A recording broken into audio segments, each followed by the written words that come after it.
Kyk, die leeu is daai berge wat jy daar sien. Hy's bo daai kranse. Hy's bo daai berge. As jy net in die val, hy's bo hoor.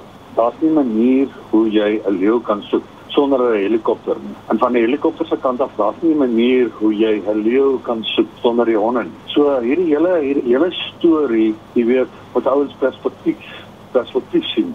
Die goeie ouens uit die storie uit is eintlik die honde. Die honde was die oorsaak dat hierdie leeu so oor die berge gegaan het. Maar die honde was toe die honde betrokke geraak het, uit die leeu begin te vlug. Ons het seker 1000 maal oor daai leeu gevlieg. Dat die leeu ons sien, maar ons sien nie vir hom nie. En daai voeties wat ek sien op die video's, daai berge, daai leeu is bo daai berge.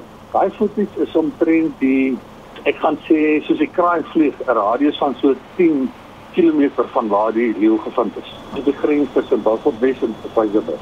Die leeu het die boeke herskryf van hoe 'n leeu se maniere is om te vlug of te dit of te dat. Gewoonlik is hy in laagtes en klowe en rivierbeddens, maar hierdie een het geklim soos 'n kat bo die berge.